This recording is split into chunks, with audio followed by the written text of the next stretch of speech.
Coming up on today's Cowboys Report, we're going to break down ESPN's rankings of all the different NFL rosters and their projected starting lineups, some strengths, weaknesses, X factor, etc. There are some interesting lists in there that I do want to break down and discuss here. Before we get into it, we are in second place in the NFC East sub-battle.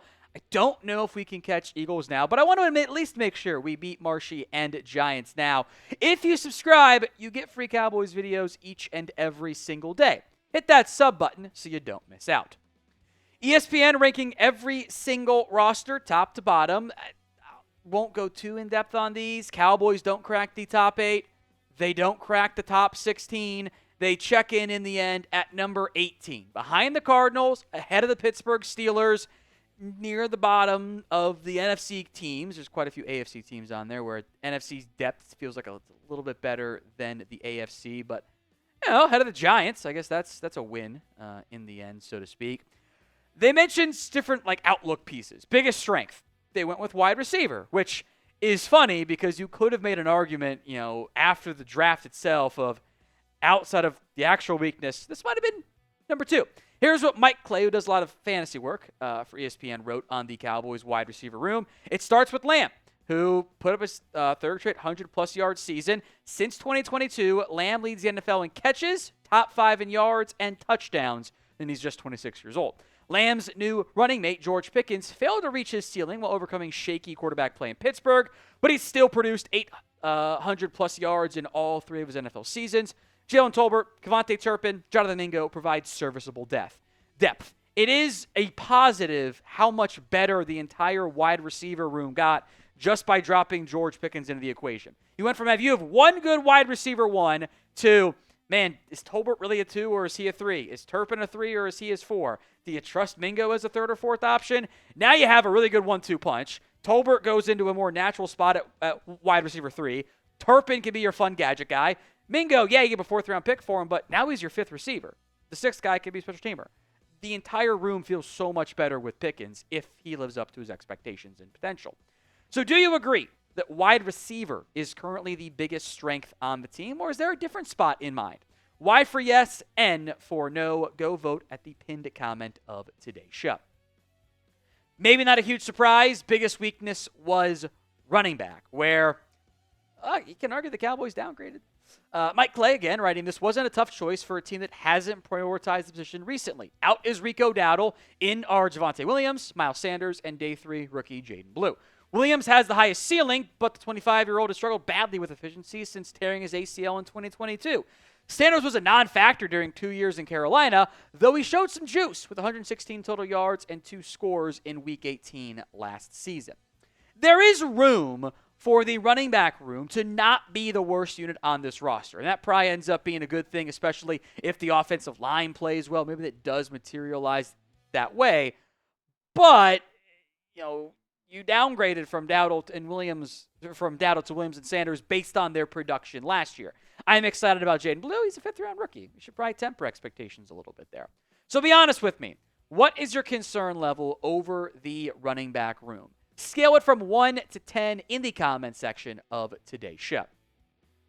The top X factor for ESPN, not what I was expecting. It is the right side of the offensive line. I would argue could have just said the offensive line in general and thrown in Tyler Guyton in this conversation, but Seth Walter said if Tyler Booker and Terence Steele could each be average pass protectors, Dallas could have a surprisingly strong line in front of Prescott. It's a big if, though. I think the offensive line, including Guyton and Cooper Beebe too, and Tyler Smith, are going to be massive factors in this unit, with this team. If the offensive line plays well, it impacts your running game, helps your biggest weakness, makes life easier for your QB to get the ball to your biggest strength. The O-line does well. Guyton, Smith, Beebe, Booker, Steele, if they stay healthy, if they're out there together, they develop the chemistry, the consistency, all of that. This offense can be a lot better than I think what the general perception is. But that's not a guarantee because you've got one guy that's been paid, 4 guys are on their rookie contracts still. One of them's a rookie, 2 of them are second-year players. That is a risk. That is a gamble, and it does, in the end, make them an unknown as we sit right now. Biggest issue, the surprising non-starter was a starter. It's Jack Sanborn. as of right now, is in line to start for the Cowboys. Aaron Schatz praising Sanborn, saying he followed defensive coordinator Matt Eberflus from Chicago. He'll get some playing time early in the year while DeMarvion Overshown recovers from his knee injury last December. Sanborn doesn't play enough to accumulate a lot of stats, but he has been a useful player against the pass and the run. Look, as we sit right now, Sanborn is the starter, actually. He's dominantly worked ahead of Marist Liufau, at least in nickel packages. It's been Kenneth Murray and Jack Sanborn. How does that change once DeMarvion Overshown returns in November, hopefully? Great question. I don't think the Cowboys know right now. We'll have to wait and see. This Cowboys hoodie is on sale. Was $55, now it's just $33. A perfect addition to your fall wardrobe rotation. Link will be in the comments section and the description of today's show. It's chatsports.com/DAL hoodie. That's chatsports.com/DAL hoodie. Let's discuss the starting lineup here as listed by ESPN. Dak Prescott, duh. They did list 2 running backs, which I found interesting. Javonte Williams and Jaydon Blue. I think Blue is like a third down pass catcher, rotation, change of pace back. I think that's an ideal outcome, at least in year 1. He was a 5th-round pick. I am excited about him. I had a higher grade on him than a 5th-round pick, but it was a 5th-round pick. I think the running back room is certainly a battle to watch all throughout training camp, especially once the pads go on and we can learn more about it. No surprise at wide receiver, CeeDee Lamb, George Pickens, Jalen Tolbert. You'll obviously see some Javonte Turpin rotation. That's obvious, but it's going to be those 3, like, duh, obviously. Offensive line, again, nothing crazy here. Guyton, Tyler Smith, Cooper Beebe, Tyler Booker, Terence Steele. Those are your starting 5. The depth behind them, I'm actually very curious how things play out, but those are your starters. Defensive line, Osa Odighizuwa, Mazi Smith, Micah Parsons. Marshawn Kneeland was listed as the other edge. And a part of this is define starter. Like, is it the guy who snap one of each game is out there? That might actually be Marshawn Kneeland because he's a better run setter than Ezraku, Dante Fowler are, even though he was coming off the injury. It was a former 2nd-round pick. But are we defining from a snap count perspective? Because, like, Dante Fowler might be that guy. He's certainly higher paid. Ezraku will be a rotational piece. Should we be discounting Sam Williams? Either.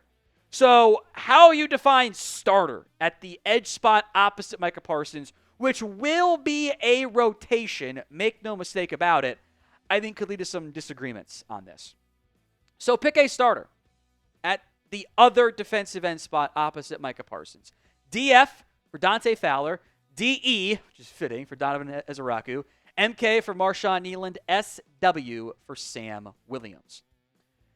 Also interesting at linebackers, Marist Liufau over Kenneth Murray, which, if you had told me this, in April, I might have agreed with you. It's not been the vibe at OTAs and minicamp. Looks a little bit more like this right now. Overshown will be linebacker 1 once he is healthy. There's a lot of expectations and hope around that, but he's not healthy yet. He's going to begin the year on the PUP list and miss some time.